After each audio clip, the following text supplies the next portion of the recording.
Bonjour, on se retrouve aujourd'hui pour un projet mix média du titre La vie est belle. Donc pour ce projet, j'utilise un cadre de peinture, tout simplement, ce qu'on appelle un canvas, qui est en fait une toile de peintre que l'on trouve chez Action. Donc c'est pas un budget pas possible, c'est absolument accessible à tout le monde. Ici, c'est une toile 30 par 40 cm. Donc je commence par recouvrir la totalité de la toile avec du gesso de manière assez uniforme. Je sèche tout ça de manière à ce que ça reste relativement exploitable.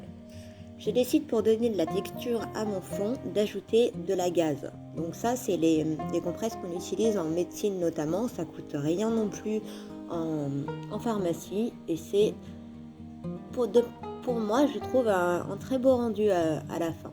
Voilà, donc ça ressemble un peu à du filet de pêche, ça donne de la texture et en aplat parce que ça fait des tout petites mailles et en 3D, je vais dire, avec les fils que ça peut nous laisser. Donc je l'applique avec mon gesso pour regarder la couleur du fond. Donc ici, vraiment du blanc. Ça me permet de garder une vraie cohérence. Ensuite, je vais commencer par imaginer un peu la scène telle que je voudrais la mettre en place de manière à pouvoir placer ma pâte de texture. Donc ici, j'utilise un pochoir de chez Stamperia et la pâte de texture, ni plus ni moins, encore une fois, que de la pâte Patex qu'on trouve à Action. Donc c'est comme de l'enduit de rebouchage en fait. Et je trouve que ça fait bien le boulot. Donc j'en applique de ci, de là sur mon fond. Donc vraiment, je veux mettre mon point focal en haut à droite de mon tableau. J'ai pas envie de centrer pour cette fois-ci. Donc je m'arrange pour rester à peu près dans ces endroits-là. Donc, bien sûr, hein, je sèche. Vous voyez, j'ai déjà fait une première photo de l'ensemble tel que j'aurais voulu le voir. Donc je le remets en place de manière à me remémorer un peu tout ça. Voilà.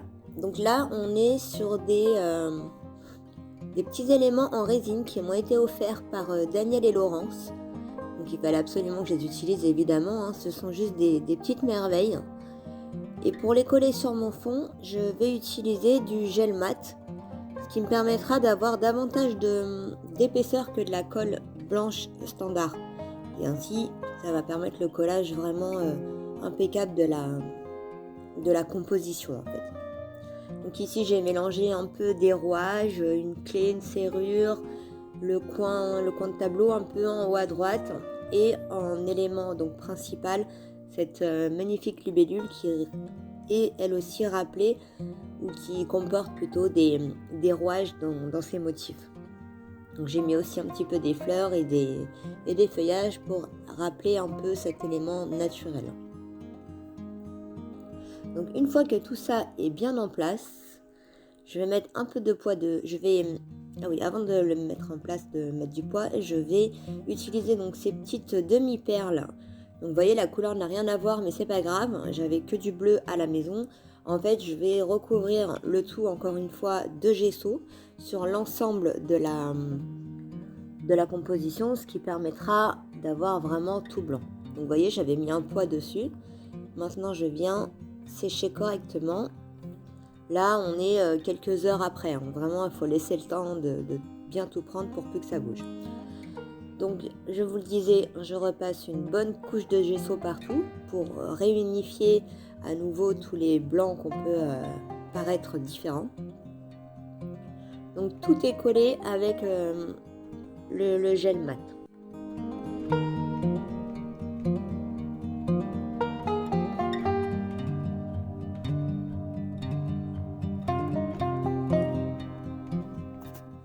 Donc voilà, là je vais laisser sécher et j'ai repassé une deuxième couche quand même avant de continuer. Donc là, pour mon titre, donc c'est un titre en bois, La vie est belle, de manière à le fondre dans la composition, je vais le recouvrir de gesso, donc plusieurs fois pour avoir plusieurs épaisseurs jusqu'à obtenir un vrai blanc. Et ensuite dessus, je vaporiserai avec mes encres d'illusion, donc en spray, les couleurs que je vais utiliser dans ma compo. Donc ici j'avais choisi du rose, un rose bien pétant qui est bubblegum je crois, et le violet qui est, je ne l'ai pas sous les yeux, je vous le remettrai en barre de description. Voilà, donc là vous voyez apparaître les deux couleurs, en fait c'est le masque de quand j'avais vaporisé sur le titre que vous voyez au-dessus. Donc je commence par vaporiser ma couleur la plus claire, donc ici mon rose bubblegum, et je le répartis un peu avec de l'eau, avec mon pinceau, j'essaye de guider un peu l'encre là où je souhaiterais qu'elle apparaisse, surtout dans le fond en fait, même si elle est un petit peu sur les éléments comme vous voyez. Les éléments eux seront davantage ressortis en violet.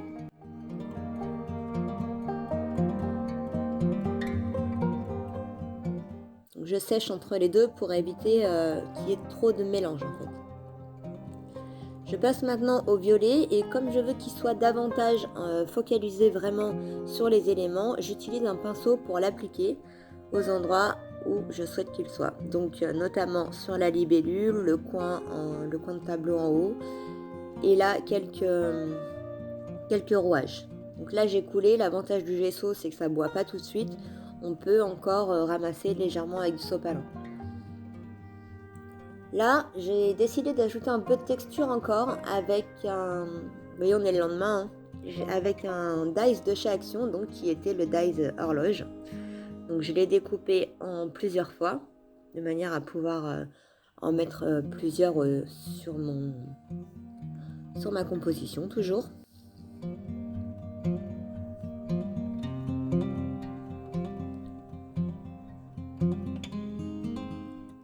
Et je vais maintenant décider de où je vais le mettre. Donc l'idée c'est qu'il reste bien blanc, donc je l'applique après. C'est vraiment pas facile, vous allez voir, il va falloir essayer de voir à quel endroit je vais couper pour que ça puisse faire comme si c'était déjà dans le décor avant même que je décide de coller mes éléments. Donc je recoupe, vraiment j'essaye d'être précise pour la position de mes horloges, de mes cadrans. Et je vais venir coller ça tout simplement avec de la colle blanche. Donc je colle mon premier élément, vous voyez, je passe la colle par en dessous, j'essaye de pas trop en mettre pour pas non plus que ça déborde et que ce soit tout cochon, parce que ça a tendance aussi la colle à déplacer un peu la peinture qui est en dessous, donc il faut y aller vraiment à tâtons sans vouloir trop en faire quoi. Voilà. Et de la même manière, je vais placer le deuxième élément un peu plus haut. Voilà, en fait autour, hein, j'ai un grand et un petit. Et là, je vais faire pareil avec une troisième horloge plus grande. Et comme je vais être gênée légèrement par les demi-perles, je les décolle, tant pis, je les remettrai après. Donc pareil, hein, je les coupe, j'essaye d'être au plus proche de mes éléments déjà en place, de manière à ce que ça reste assez invisible à l'œil en fait, que ce soit des éléments rapportés. Donc là, hop, je relève une demi-perle. Là, pareil, et de la même manière, je pose ma colle par en dessous avec le pinceau.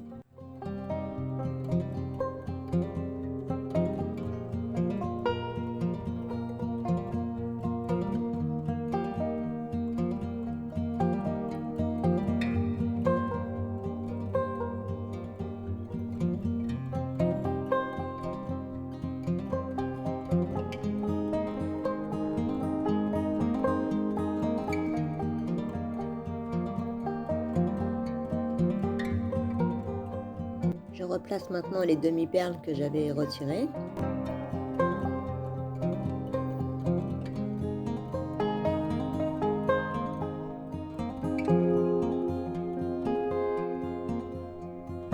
Et je vais pouvoir venir coller donc le titre de ma page. Donc toujours avec le gel mat médium pour avoir de l'épaisseur et un maximum de prise sur l'ensemble des éléments. Donc maintenant, vous voyez, il y a un peu des bavures sur tour un peu des sprays que j'aurais pas voulu qu'ils soient à cet endroit-là. Donc je vais utiliser une éponge à maquillage tout simplement, reprendre mon gesso et tamponner sur les parties de la composition que je souhaite revoir redevenir très blanches. Voilà, tout de suite ça a nettoyé en fait le tour de la toile. Maintenant je vais ajouter quelques taches, comme d'habitude, hein. J'utilise toujours la même couleur, donc le violet qui était utilisé en vaporisation sur les différents éléments. Et je viens comme ça tapoter mon pinceau pour faire des petites taches et les localiser un peu plus précisément en appliquant directement le pinceau. Pour donner un peu plus de relief à mes demi-perles, je repasse une couche de mon spray. Et tout de suite, je décide de rajouter un peu de brillant sur cette compo et ça me donnera aussi du contraste. Donc j'ai retrouvé cette planche que je n'aurais jamais achetée normalement aujourd'hui, que j'avais acheté chez Action et qui pour le coup était vraiment dans les violets et les roses qui m'allaient bien à ce moment-là dans cette compo. J'étais contente de la retrouver dans le fond de mon placard. J'avais besoin d'avoir un peu plus de contraste encore, vraiment par point. Donc ici j'utilise de la colle toute utilisation. En fait c'est la transparente de chez Action. Elle est très bien, elle colle vraiment bien dans le temps. Par contre elle a tendance à filer, à faire des fils sur la compo. Bon c'est pas gênant, on fait attention. Mais elle tient vraiment très bien et elle sent fort aussi. C'est pas ma préférée mais elle fait le boulot. Je décide maintenant d'ajouter un petit flacon en verre qui traînait aussi dans mes placards et que j'aime beaucoup. Donc pour ce faire en transparence, il n'était pas évident à voir, donc je prends un petit peu de gesso et je vais vaporiser avec... Non, en fait comme il restait du violet sur mon pinceau et que j'ai pris le gesso, ça m'a donné un petit flacon violet, impeccable comme je le voulais. Sinon, j'aurais revaporisé dessus du lait d'illusion violet. Hop, je remets le petit capuchon et je décide de l'emplacement où je vais le mettre. Je ne savais pas trop, hein, j'ai cherché un petit peu. Puis finalement, je pense que c'est là qui va le mieux. Je rajoute un peu de violet, tout ça, sur les ailes de ma libellule pour redonner un peu de relief au motif. Et je décide de placer mon petit flacon, donc là où je l'avais mis au premier abord. Voilà, c'est tout pour aujourd'hui. Donc je vous laisse avec les photos, je vous laisse découvrir tout ça. N'hésitez pas à me dire en commentaire ce que vous en avez pensé. C'est pas un projet qui est habituellement sur ma chaîne. Si ça vous plaît, si vous voulez en voir d'autres, n'hésitez pas à me le dire. J'essaye de revenir tous les mercredis et dimanches. En ce moment, c'était un peu compliqué, mais je vous promets, je ferai au mieux. Donc voilà, sur ce, je vous fais des bisous et puis je vous dis à bientôt.